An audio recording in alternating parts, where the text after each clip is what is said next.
नमस्कार। आज के एपिसोड में आपका स्वागत है।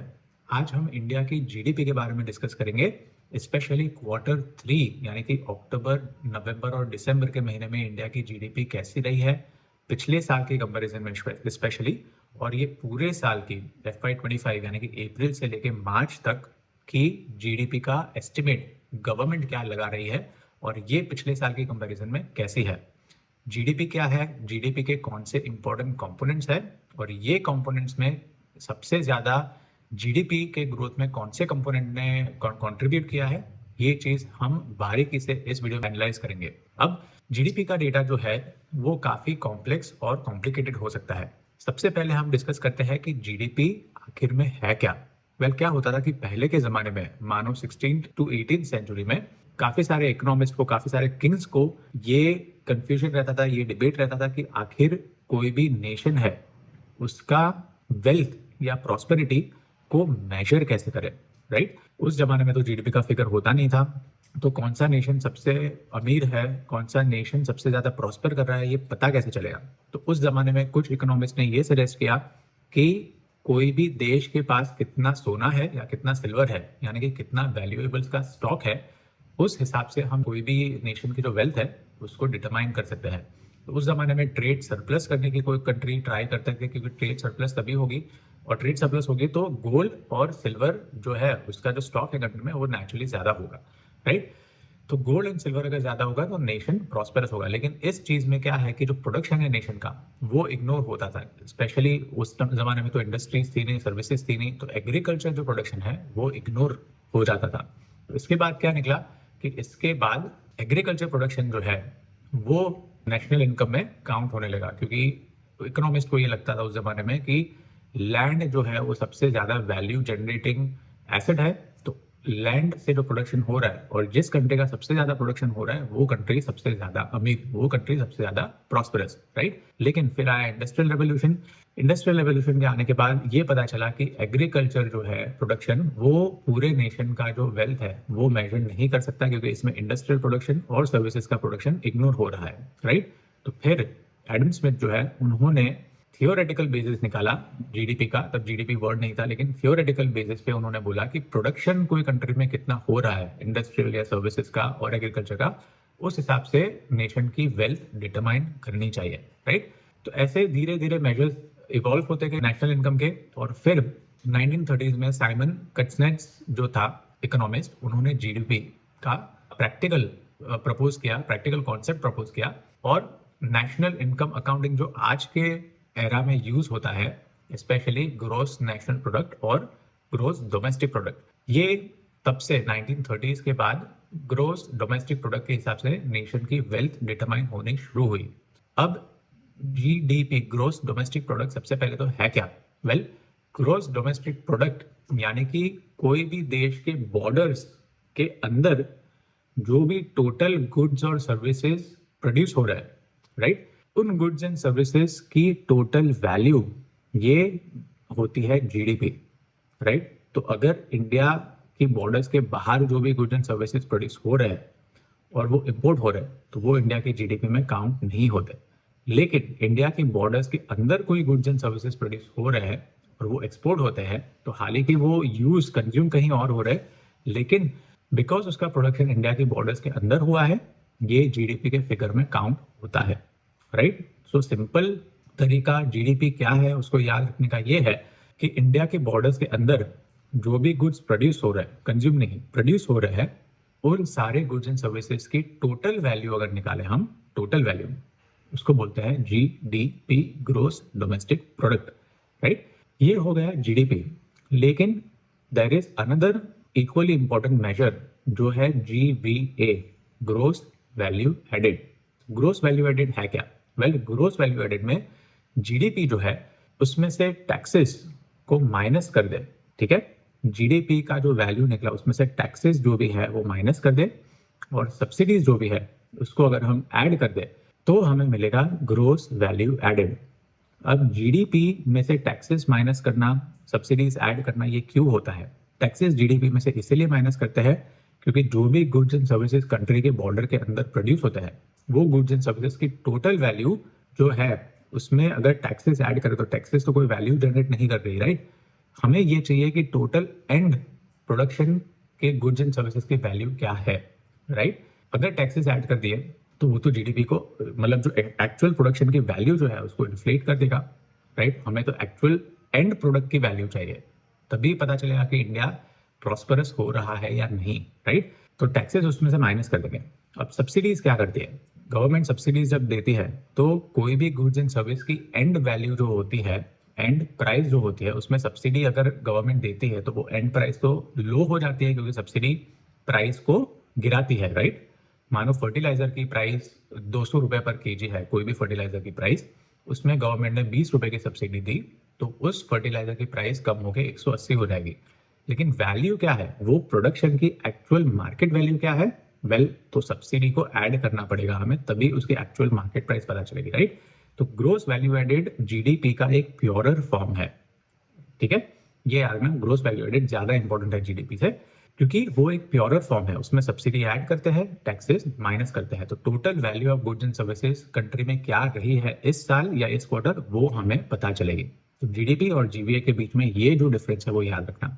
जीडीपी मेजर कैसे होती है? ये मेजर करने का जो फॉर्मूला है वो हमने पिछले कुछ वीडियोस में डिस्कस किया था जीडीपी का, जब हमने डिस्कशन किया था Q2 जीडीपी का।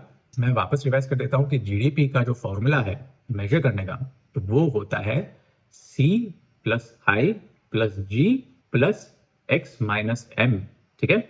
अब ये थोड़ा कॉम्प्लेक्स लगेगा आपको, लेकिन बहुत सिंपल है, मैं एक्सप्लेन करता हूँ। जीडीपी में C यानी कंजम्पशन, ठीक है? कंजम्पशन यानी कि जो हाउस होल्ड है इंडिया के, वो कितना स्पेंड कर रहे हैं, राइट? वो एजुकेशन में स्पेंड करेंगे, वो फूड और डेयरी प्रोडक्ट्स में, बेवरेजेस में स्पेंड करेंगे, वो हेल्थ एक्सपेंडिचर्स में स्पेंड करेंगे, वो कोई भी नॉन ड्यूरेबल गुड्स में स्पेंड करेंगे, जैसे कि फ्रिज लिया, एसी लिया, टेलीविजन लिया, स्मार्टफोन्स लिए, राइट? जो हाउस होल्ड स्पेंड करते हैं वो सारा जीडीपी में ऐड होता है, ठीक है? इसको दूसरे टेक्निकल टर्म में अगर मैं बोलूं तो इसको बोलते हैं private final consumption expenditure. Private यानी कि हाउस होल्ड्स का, फाइनल एंड कंजम्पशन एक्सपेंडिचर, ठीक है? तो सी का मतलब है प्राइवेट फाइनल कंजम्पशन एक्सपेंडिचर, सी यानी कि कंजम्पशन, और वो हाउस होल्ड्स कितना स्पेंड करते हैं वो जीडीपी में ऐड होता है। दूसरी कौन सी चीज ऐड होती है? दूसरी ऐड होती है आई। आई यानी कि इन्वेस्टमेंट। इन्वेस्टमेंट यानी कि ग्रोस फिक्स्ड कैपिटल फॉर्मेशन, ठीक है? फिक्स्ड कैपिटल जो भी ऐड हो रही है, कैपिटल में क्या आ गया? मानो लैंड आ गया, बिल्डिंग आ गया, मशीनरी आ गया, या सॉफ्टवेयर है तो वो आ गया, ठीक है? तो गवर्नमेंट और प्राइवेट सेक्टर दोनों जो भी इकोनॉमी में इन्वेस्टमेंट कर रहे हैं फिक्स्ड एसेट में लॉन्ग टर्म, वो सारा इसमें जीडीपी में ऐड होगा। क्यों? क्योंकि जो भी लॉन्ग टर्म इन्वेस्टमेंट आज प्राइवेट सेक्टर और गवर्नमेंट कर रहे हैं, तो वो आगे जाके गुड्स एंड सर्विसेज प्रोड्यूस करेंगे। मशीनरी में इन्वेस्टमेंट किया, इक्विपमेंट्स में इन्वेस्टमेंट किया, राइट? नया कोई फैक्ट्री डाला, तो वो आगे जाके गुड्स एंड सर्विसेज का प्रोडक्शन करेंगे और वो इन्वेस्टमेंट जीडीपी में ऐड करेगा। तो आई यानी कि ग्रोस फिक्स्ड कैपिटल फॉर्मेशन। सी हमने डिस्कस किया, आई डिस्कस किया। थर्ड चीज कौन सी है? थर्ड चीज है जी। जी यानी कि गवर्नमेंट कंजम्पशन। गवर्नमेंट कंजम्पशन क्या होता है कि गवर्नमेंट जो है उसका खर्चा क्या हो रहा है, और ये खर्चा यानी कि डे टू डे ऑपरेशंस में क्या खर्चा हो रहा है। मानो कि गवर्नमेंट ने सैलरीज पे की अपने एम्प्लॉयज को और स्टाफ को, या गवर्नमेंट ने ऑफिस सप्लाईज खरीदे, या डिफेंस सेक्टर में जो सप्लाईज है, डिफेंस के सप्लाईज है, वो गवर्नमेंट ने खरीदे। तो ये सारा क्या होता है? गवर्नमेंट के डे टू डे एक्सपेंडिचर्स होता है, डे टू डे कंजम्पशन होता है। इसको टेक्निकल टर्म्स में हम कहे तो government final consumption expenditure, government final consumption expenditure. तो ये तीन चीज जीडीपी में ऐड होती है। अगेन मैं रिवाइज करूं तो एक तो हो गया प्राइवेट फाइनल कंजम्पशन एक्सपेंडिचर यानी कि सी, सेकंड हो गया इन्वेस्टमेंट यानी कि gross fixed capital formation, third हो गया गवर्नमेंट का consumption day to day operation में यानी कि गवर्नमेंट फाइनल कंजम्पशन एक्सपेंडिचर, ठीक है? ये तीन चीज जीडीपी में होती है ऐड। इसके अलावा फोर्थ कौन सी चीज होती है ऐड? वो होता है नेट एक्सपोर्ट्स, ठीक है? नेट एक्सपोर्ट्स यानी कि टोटल जो इंडिया का एक्सपोर्ट हो रहा है उसमें से इंपोर्ट्स को माइनस कर दे, इंपोर्ट्स को निकाल दे, तो वो हो गया नेट एक्सपोर्ट्स। हमने अभी डिस्कस किया कि जो इंपोर्ट्स होते हैं यानी कि बाहरी कंट्रीज में जो प्रोडक्शन होता है, वो प्रोडक्शन इंडिया में तो नहीं हुआ, इंडिया के बॉर्डर्स के अंदर नहीं हुआ, तो वो अगर हम इंपोर्ट कर रहे हैं तो हालांकि इंडिया में वो कंज्यूम हो रहे हैं लेकिन इंडिया में प्रोडक्शन नहीं हुआ, तो उस इंपोर्ट को हम जीडीपी में से हटा देंगे। एक्सपोर्ट्स को हम ऐड करेंगे। एक्सपोर्ट्स किए कोई गुड्स एंड सर्विसेज को, तो उसका कंजम्पशन बाहरी कंट्रीज में हुआ, लेकिन उसका प्रोडक्शन कहाँ हुआ? प्रोडक्शन हुआ इंडिया के बॉर्डर्स के अंदर। वो जीडीपी में ऐड करेगा, क्योंकि वो इंडिया की प्रोडक्शन की कैपेसिटी और एबिलिटी को दर्शाता है, तो उसको हम ऐड करेंगे।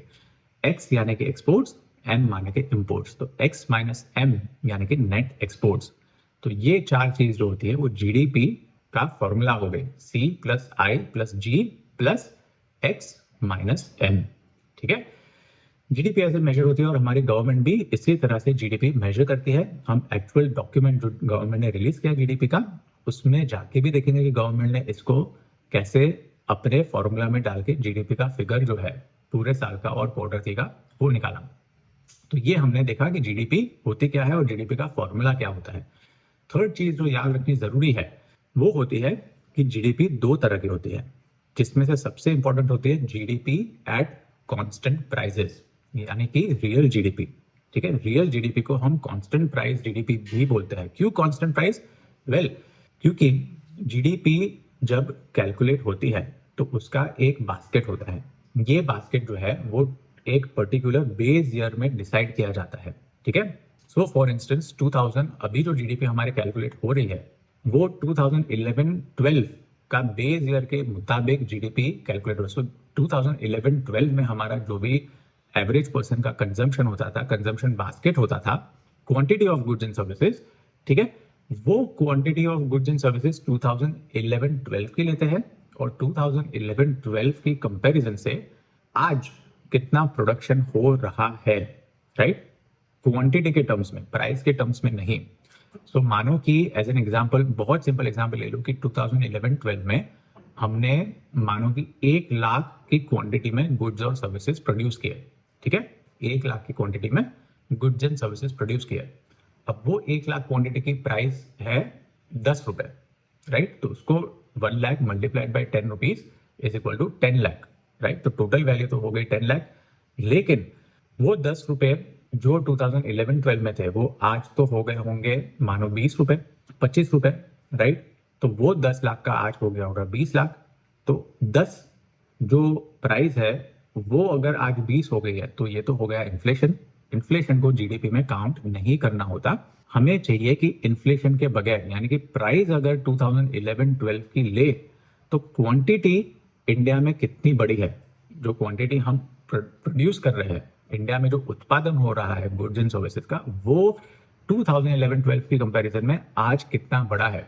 क्योंकि रिमेंबर, जीडीपी में हमने डिस्कस किया कि जीडीपी क्या है कि कोई भी कंट्री अगर अपना प्रोडक्शन बढ़ा रही है तो वो ज्यादा वेल्दी हो गई, प्रॉस्परस हो गई कंपेयर टू पास्ट, राइट।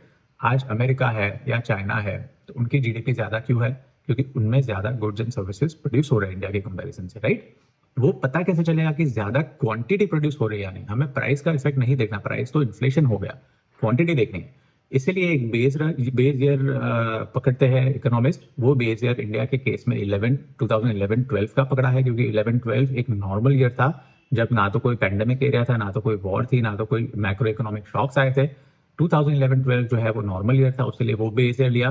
वो बेस ईयर में जो क्वांटिटी प्रोड्यूस की गई थी उसके कंपैरिजन से 2024-25 यानी कि FY25 में इंडिया ने कितने quantity of goods and services produce किए हैं, राइट। ये हो गया रियल जीडीपी, यानी कि GDP at constant prices, constant यानी कि 2011-12 के प्राइसेस के मुताबिक कितने गुड्स एंड सर्विसेज प्रोड्यूस हुए। दूसरा है नॉमिनल जीडीपी। नॉमिनल जीडीपी माने कि GDP at current prices. Current prices माने कि हम 2011-12 का बेस ईयर नहीं पकड़ते, आज की प्राइस में इंडिया ने कितने सर्विसेज और गुड्स प्रोड्यूस किए हैं, तो ये हो गया करंट प्राइसेस, राइट। इसको बोलते हैं नॉमिनल जीडीपी। रियल जीडीपी ज्यादा इंपॉर्टेंट होती है क्योंकि रियल जीडीपी में इंडिया का ग्रोथ पता चलता है। इंडिया ने ज्यादा प्रोडक्शन किया है या नहीं, इंडिया ने ज्यादा फैक्ट्रीज डाली है या नहीं, इंडिया ने ज्यादा मशीनरी इक्विपमेंट खरीदे हैं या नहीं, उस पर कितना प्रोडक्शन हुआ है, तभी तो पता चलेगा कि नेशन वेल्दी हो रही है या नहीं, राइट। अब जीडीपी परफेक्ट फिगर नहीं है, जीडीपी के भी कुछ ड्रॉबैक्स है जो हम इस वीडियो में नहीं डिस्कस कर रहे हैं, लेकिन आज के एरा में जीडीपी क्लोजेस्ट फिगर है कि जो नेशन के वेल्थ को डिटरमाइन कर सकता है, राइट।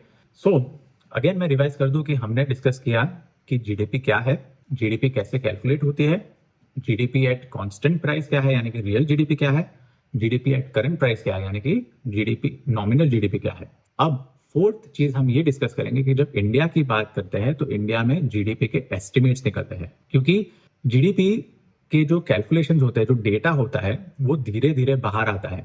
तो अगर गवर्नमेंट को सारा डेटा एक बार में इंक्लूड करना है और बहुत एक्यूरेट फिगर जीडीपी का निकालना है, तो फिर वो 1 से 2 साल लग जाएंगे, राइट। करीब करीब 2 साल लग जाएंगे सारे डेटा को इनकॉर्पोरेट करने में, क्योंकि डेटा कलेक्शन में और डेटा जोड़ने में बहुत टाइम लग जाता है। तो 2 साल जितने लग जाते हैं जीडीपी का डेटा एक्यूरेट निकालने में। तो गवर्नमेंट क्या करती है कि गवर्नमेंट कुछ लीडिंग इंडिकेटर्स लेती है, जैसे कि इंडेक्स ऑफ इंडस्ट्रियल प्रोडक्शन हो गया, जो हम ये सीरीज में डिस्कस करते हैं एवरी संडे। फिर एग्रीकल्चर का आउटपुट हो गया, राइट, जीएसटी कलेक्शन हो गया, या फिर ऑटो सेल्स कितने हुए मंथली, ये हो गया। ये सारे जो डेटा है, ये गवर्नमेंट लीडिंग इंडिकेटर्स जिसको बोलते हैं, ये गवर्नमेंट एवरी मंथ ट्रैक करती है और उसके हिसाब से गवर्नमेंट सबसे पहले तो एडवांस्ड एस्टिमेट निकालती है, राइट। तो जैसे FY25 अभी चल रहा है, FY25 अभी चल रहा है, तो उसका सबसे पहले फर्स्ट एडवांस्ड एस्टिमेट निकलता है पूरे साल का। हालांकि FY25 खत्म नहीं हुआ, मार्च में खत्म होगा, पर एडवांस एस्टिमेट गवर्नमेंट निकालती है जनवरी, अर्ली जनवरी में, मानो अराउंड 10 जनवरी के आसपास, यानी कि बजट से पहले ये एडवांस एस्टिमेट निकालती है। तो गवर्नमेंट को पता चलता है कि इस पूरे साल में जीडीपी कितना रहने वाले, कितना ग्रो करने वाली है, राइट। ये बजट एक्सरसाइज में भी गवर्नमेंट को हेल्प करता है। तो वो अर्ली जनवरी में निकलता है फर्स्ट एडवांस एस्टिमेट। तो उसके बाद बजट के बाद, यूनियन बजट के बाद सेकंड एडवांस एस्टिमेट गवर्नमेंट निकालती है, जो कि फरवरी एंड या मार्च के फर्स्ट वीक में रहता है। नॉर्मली फरवरी एंड में रहता है सेकंड एडवांस एस्टिमेट, जो कि फर्स्ट एडवांस एस्टिमेट की कंपैरिजन से थोड़ा ज्यादा एक्यूरेट होता है, क्योंकि गवर्नमेंट के पास ज्यादा डेटा होता है। इसके बाद क्या होता है कि साल खत्म होने के बाद मई के महीने में गवर्नमेंट निकालती है पिछले साल का प्रोविजनल एस्टिमेट। प्रोविजनल एस्टिमेट का मतलब है कि एक्चुअल एस्टिमेट FY25 में टोटल जीडीपी ग्रोथ कितनी रही, वो मई ऑफ 2025 में गवर्नमेंट निकालेगी। इसको एक्चुअल एस्टिमेट मानते हैं, जो कि सेकेंड एडवांस एस्टिमेट से भी काफी एक्यूरेट होता है। लेकिन ये हो गया एक्चुअल एस्टिमेट, ये फाइनल एस्टिमेट नहीं हुआ। इसके बाद निकलता है फर्स्ट रिवाइज्ड एस्टिमेट, FY25 का पूरे साल का फर्स्ट रिवाइज्ड एस्टिमेट, जो कि और सारे डेटा को ऐड करेगा, इनकॉर्पोरेट करेगा। वो कब निकलता है फर्स्ट रिवाइज्ड एस्टिमेट, वो निकलता है जनवरी 2026 में, ठीक है। FY25 का जीडीपी एस्टिमेट फर्स्ट रिवाइज्ड निकलेगा जनवरी FY26 यानी कि 2026 में। इसके बाद निकलता है सेकेंड रिवाइज्ड एस्टिमेट, जो कि और 1 साल के बाद निकलता है, यानी कि पूरे 2 साल के बाद सेकेंड रिवाइज्ड एस्टिमेट निकलता है FY25 का। सो फॉर इंस्टेंस FY25 का सेकेंड रिवाइज्ड एस्टिमेट कब निकलेगा, FY27 में, क्योंकि 2 साल लग जाते हैं गवर्नमेंट को सारे डेटा कलेक्ट करने में और डेटा जोड़ने में, ठीक है। सेकेंड रिवाइज्ड एस्टिमेट जो है वो फाइनल एस्टिमेट होता है। तो अभी आज की वीडियो में हम क्या डिस्कस करेंगे, आज की वीडियो में हम डिस्कस करेंगे कि बिकॉज ये FY25 चल रहा है, तो गवर्नमेंट ने FY23 का सेकेंड रिवाइज एस्टिमेट यानी कि फाइनल एस्टिमेट निकाला है। तो FY23 में जीडीपी क्या निकली थी, ये ऑफिशियल फिगर्स के हिसाब से फाइनल एस्टिमेट होगा, इसके बाद कोई रिवीजन नहीं निकलेंगे। तो वो गवर्नमेंट ने पिछले हफ्ते रिलीज किया है FY23 का जीडीपी ग्रोथ। सेकेंड FY24 का फर्स्ट रिवाइज एस्टिमेट भी गवर्नमेंट ने पिछले हफ्ते रिलीज किया, क्योंकि पिछले साल का फर्स्ट रिवाइज एस्टिमेट जो है वो 1 साल लग जाता है, तो अब 1 साल पूरा हुआ, तो गवर्नमेंट ने फर्स्ट रिवाइज एस्टिमेट पिछले साल का निकाला। इसके बाद गवर्नमेंट ने सेकेंड एडवांस एस्टिमेट निकाला FY25 का, ठीक है। और फाइनली गवर्नमेंट ने Q3 यानी कि अक्टूबर, नवंबर और दिसंबर, Q3 ऑफ FY25 में उस क्वार्टर में कितनी जीडीपी ग्रो हुई उसका डेटा गवर्नमेंट ने निकाला। तो हम ये सारा डेटा इस वीडियो में देखेंगे, ठीक है। तो अब ये डेटा कौन रिलीज करता है गवर्नमेंट में, ये डेटा रिलीज करता है नेशनल स्टैटिस्टिक्स ऑफिस, जो कि पड़ता है MOSPI, ministry of statistics and programme implementation के अंडर में। तो आप NSO की वेबसाइट पे जाओगे, MOSPI की वेबसाइट पे जाओगे, तो आपको ये डॉक्यूमेंट दिखेगा वहां पे। ये डॉक्यूमेंट में हमारे सारे जीडीपी के फिगर्स रिलीज होते हैं। अगर आप देखो यहाँ पे गवर्नमेंट ने मेंशन किया है, जो हमने ऑलरेडी डिस्कस किया, कि एक तो सेकेंड एडवांस एस्टिमेट जो है पूरे साल का FY25 का, वो इसमें है, राइट। फिर Q3 का जो जीडीपी फिगर है वो है, मतलब इसी साल के Q3 का। देन पहला रिवाइज्ड एस्टिमेट जो पिछले साल का FY24 का फर्स्ट रिवाइज एस्टिमेट गवर्नमेंट ने दिया है। देन फाइनल एस्टिमेट जो है, फाइनल एस्टिमेट कौन से साल का, FY23 का, 2 साल बाद निकलता है फाइनल एस्टिमेट, राइट। तो वो फाइनल एस्टिमेट इसमें है। और डेटा को अगर हम डिस्कस करें, डेटा कुछ ये कहता है कि हमारी जो रियल जीडीपी है सेकेंड एडवांस एस्टिमेट के हिसाब से FY25 में हमारी जो रियल जीडीपी यानी कि क्या, जीडीपी एट कांस्टेंट प्राइसेस, यानी कि जीडीपी एट 2011-12 के प्राइसेस पे कितनी ग्रो होनी चाहिए, वो गवर्नमेंट का एस्टिमेट है। क्योंकि ये सेकेंड एडवांस्ड एस्टिमेट है 6.5%, यानी कि गवर्नमेंट को लगता है कि ओवरऑल इस साल में जीडीपी 6.5% से ग्रो होनी चाहिए। रिमेंबर ये एडवांस एस्टिमेट है, जो एक्चुअल एस्टिमेट है वो तो मई के एंड में निकलेगा, ठीक है। देन इस साल का फर्स्ट रिवाइज एस्टिमेट अगले साल निकलेगा, सेकेंड रिवाइज एस्टिमेट उसके बाद वाले साल निकलेगा, ठीक है। तो 6.5% से ग्रो हुई है। और नॉमिनल जीडीपी की बात करें यानी कि करंट प्राइस FY25 की प्राइस में तो वो 9.9% से ग्रो हुई है, लेकिन ये इन्फ्लेशन को काउंट करके है। इस साल नेचुरली इन्फ्लेशन थोड़ा ज़्यादा रहा है तो नॉमिनल ग्रोथ रेट नेचुरली ज़्यादा दिखेगी, पर रियल जीडीपी जो है ये मैटर करती है, ठीक है। अब फर्स्ट रिवाइज्ड एस्टिमेट जो है यानी कि FY24 में जीडीपी कितनी रही थी उसका रिवाइज एस्टिमेट है, और उसके हिसाब से रियल जीडीपी जो है, जीडीपी एट कांस्टेंट प्राइसेस, वो FY24 में 9.2% से ग्रो हुई थी, राइट। तो आप देख सकते हो कि इस साल 6.5% से ग्रो हो रही है, पिछले साल 9.2% से ग्रो हुई है, तो स्लो डाउन तो ऑब्वियस है जीडीपी में, राइट।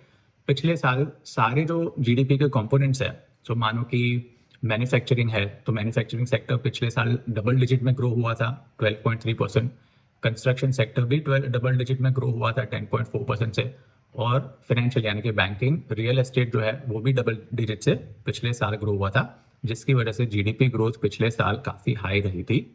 और FY23 की अगर हम बात करें तो FY23 में जीडीपी कितना ग्रो हुई थी, वो ग्रो हुई थी 7.6% से, और तभी भी ट्रेड, होटल्स, ट्रांसपोर्ट, कम्युनिकेशन जो है डबल डिजिट से ग्रो हुई थी। Banking, real estate and financial professional services जो है वो भी डबल डिजिट से ग्रो हुई थी। इलेक्ट्रिसिटी, गैस, वाटर सप्लाई, ये सारे डबल डिजिट से ग्रो हुई थी, जिसके कारण जीडीपी 7.6% थी FY23 में। सो टू रिवाइज, FY25 में जीडीपी 6.5% से ग्रो होने का एस्टिमेशन है। FY24 यानी कि एक साल पहले 9.2% से ग्रो हुई थी, एंड देन FY23 में 7.6% से जीडीपी ग्रो हुई थी। उसमें से काफ़ी सारे सेक्टर्स डबल डिजिट में ग्रो हुए थे। Q3 की बात करें, मोस्ट रिसेंट क्वार्टर, तो जीडीपी 6.2% से ग्रो हुई है।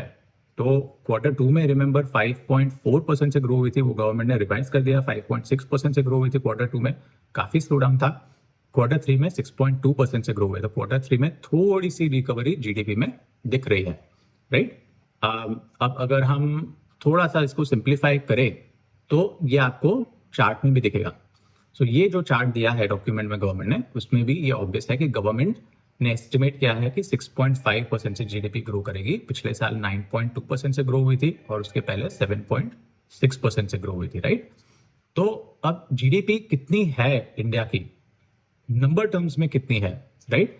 अगर हम कांस्टेंट प्राइसेस में देखें यानी कि 2011-12 की प्राइसेस में देखें, तो अभी जीडीपी जो है FY25 में उसका एस्टिमेट गवर्नमेंट ने लगाया है ऑलमोस्ट 188 लाख करोड़, ठीक है, जो कि पिछले साल थी 176 लाख करोड़।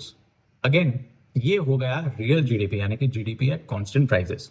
अगर जीडीपी एट करंट प्राइस देखें यानी कि आज की प्राइस में जीडीपी ने कितना ग्रो किया है, तो वो आपको दिखेगा कि जीडीपी की वैल्यू है 331 लाख करोड़, जो कि पिछले साल कितनी थी, पिछले साल थी 301 लाख करोड़।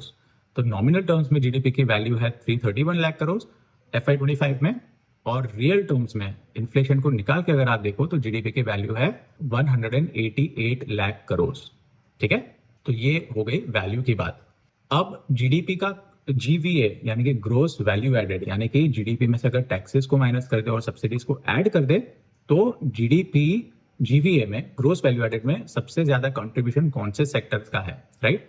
तो इसमें आपको दिखेगा कि सबसे ज्यादा कंट्रीब्यूशन FY25 में रहा है फाइनेंशियल यानी कि बैंकिंग, रियल एस्टेट और प्रोफेशनल सर्विसेज का। कितना GVA में कंट्रीब्यूशन है, ऑलमोस्ट 23%, ठीक है। बैंकिंग सेक्टर जो है या रियल एस्टेट है या प्रोफेशनल सर्विसेज है, उन तीनों का कंबाइंड कंट्रीब्यूशन है 23% जीडीपी में, ठीक है। इसके बाद सेकेंड हाईएस्ट जो एक्सपेक्टेड होना चाहिए वो है एग्रीकल्चर का।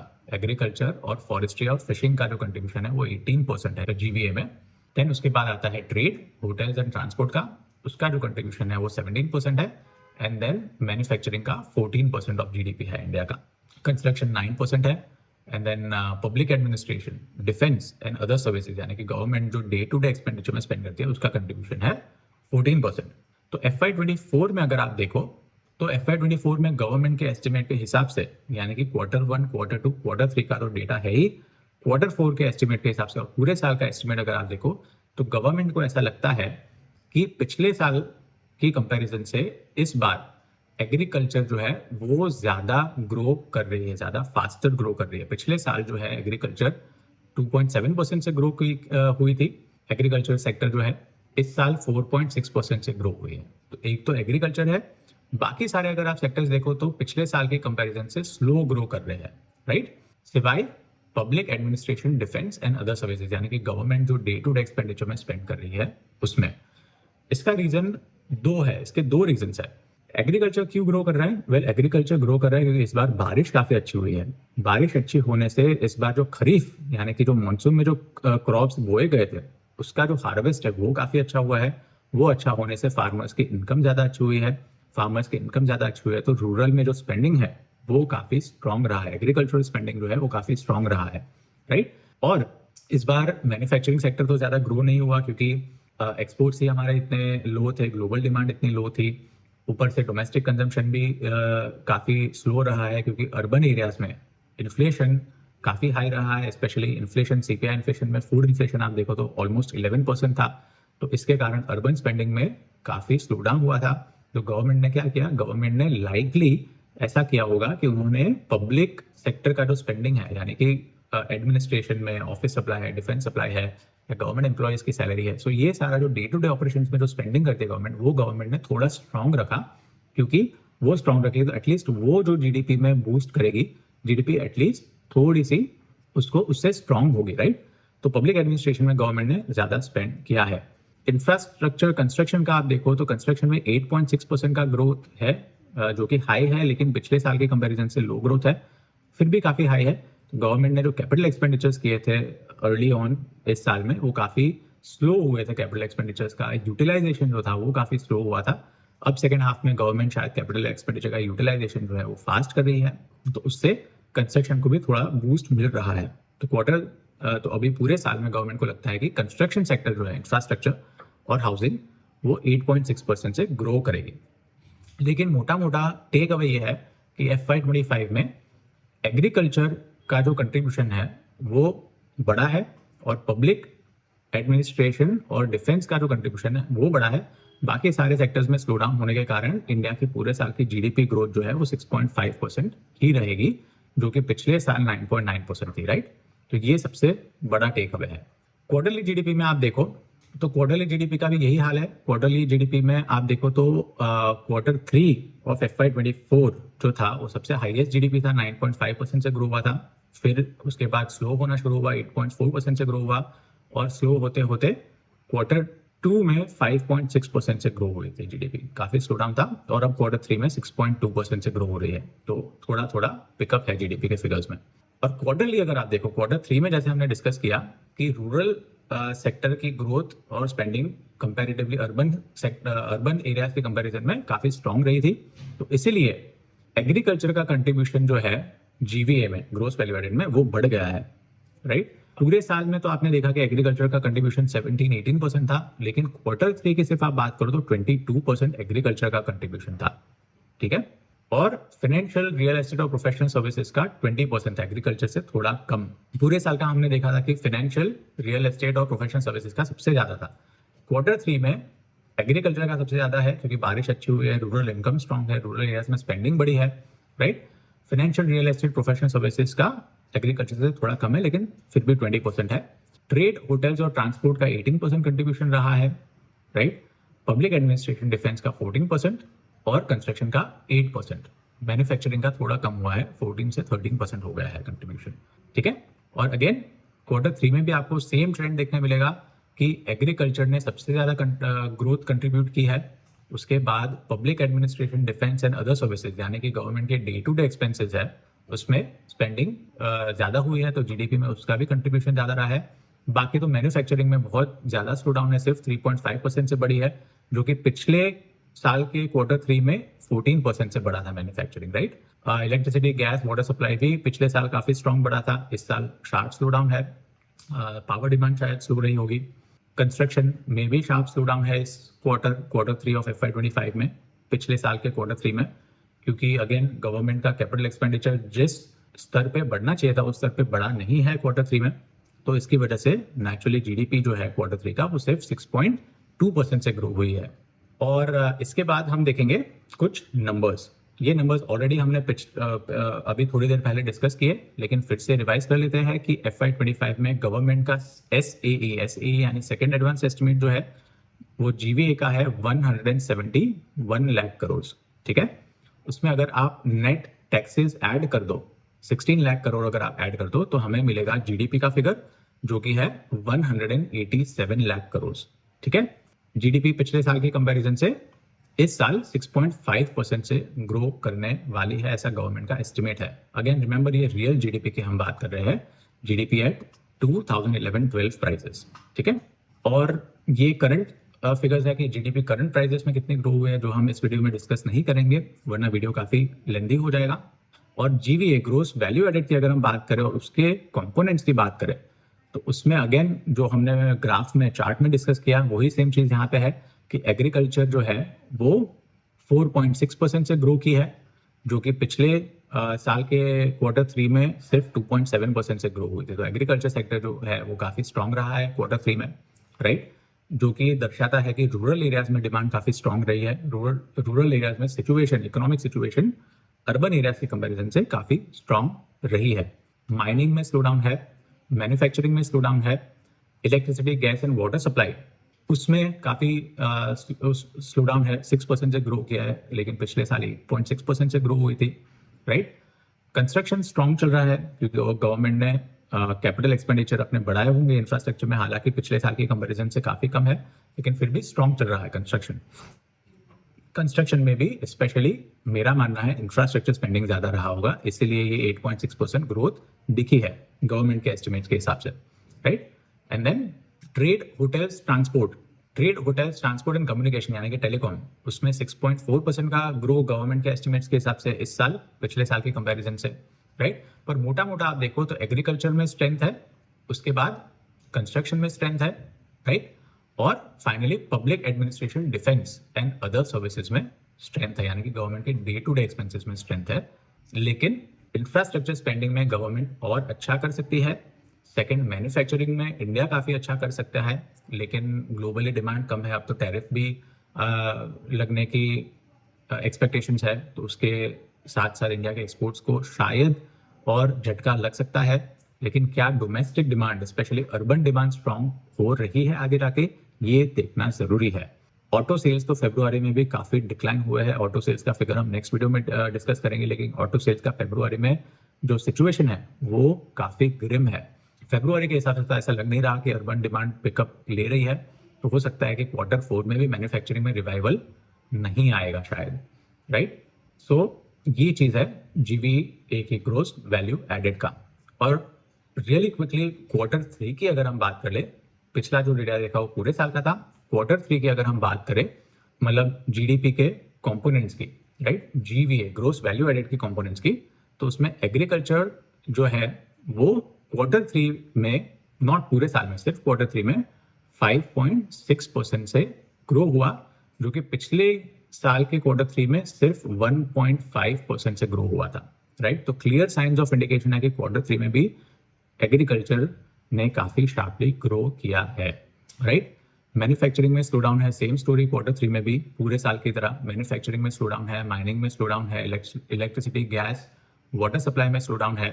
आप Q3 ऑफ FY24 से कंपेयर करो तो कंस्ट्रक्शन में ग्रोथ है, लेकिन पिछले साल की कंपैरिजन से स्लो है। ट्रेड, होटल्स, ट्रांसपोर्ट में भी ग्रोथ है, अगेन होटल ऑक्यूपेंसी स्ट्रांग चल रही है, राइट। पैसेंजर ट्रैफिक डेटा आप देखो एयरलाइंस का, तो वो काफी स्ट्रांग चल रहा है।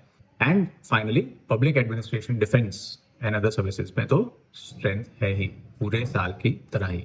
तो अगेन रिमेंबर कि हम अगर इसका बॉटम लाइन ले, इसमें से टेक अवे ले, तो है क्या, वह टेक अवे ये है कि इंडिया में रूरल डिमांड क्वार्टर 3 में स्ट्रॉन्ग रही है बिकॉज ऑफ गुड मानसून, बारिश अच्छी हुई है इसलिए। खरीफ क्रॉप्स अच्छे रहे हैं। हमने पिछले कुछ वीडियोस में रिजर्वायर के लेवल्स भी देखे थे, तो नवंबर में आप जैसे देखो पिछले साल नवंबर में रिजर्वायर्स के लेवल्स ऑलमोस्ट 80% फुल थे, राइट। इंडिया के जो टोटल reservoirs I think 155 major reservoirs है, तो वो सारे 80% फुल थे नवंबर में बिकॉज ऑफ गुड मानसून। तो ये सारा दर्शा रहा था कि रूरल डिमांड स्ट्रॉन्ग रही थी। रूरल डिमांड स्ट्रॉन्ग रहने से agriculture, life stock, forestry and fishing industry जो है, जो जीवीए में कंट्रीब्यूट करती है, वो काफी स्ट्रॉन्ग ग्रो हुई है 4.6% से। इसके अगेंस्ट में अर्बन डिमांड में काफी स्लो डाउन रहा है क्योंकि इन्फ्लेशन काफी हाई रहा है, specially food inflation urban areas में काफी स्ट्रॉन्ग रहा है, राइट। ऑलमोस्ट 11% पहुंच गया था एक टाइम पे। इन्फ्लेशन के कारण अर्बन एरियाज में काफी स्लो डाउन है। क्रेडिट ग्रोथ भी जो पिछले जनवरी से लेके अप्रैल या मई तक क्रेडिट ग्रोथ जो 16% रह रही थी, बैंक क्रेडिट ग्रोथ यानी कि लोन ग्रोथ, वो कम होके 11% हो गई है। तो नेचुरली ये दर्शाता है कि लोग शायद लोन्स कम ले रहे हैं या फिर बैंक्स लोन कम दे रही है। लोग लोन्स कम ले रहे हैं क्योंकि उनको स्पेंडिंग नहीं करना चाहता, मे बी इन्फ्लेशन के कारण। तो स्पेंडिंग कम हुआ था अर्बन एरियाज में, जिसके कारण मैन्युफैक्चरिंग भी जो है, मैन्युफैक्चरिंग उसमें झटका लगा था। मैन्युफैक्चरिंग ग्रोथ सिर्फ 3.5% रही थी। इलेक्ट्रिसिटी, गैस, वाटर सप्लाई यानी कि पावर की जो डिमांड थी, पावर की डिमांड वो भी कम रही थी। Naturally manufacturing sector slow down हो गए तो पावर डिमांड भी कम रहेगी क्योंकि इंडस्ट्रीज काफी सारा पावर कंज्यूम करती है, राइट।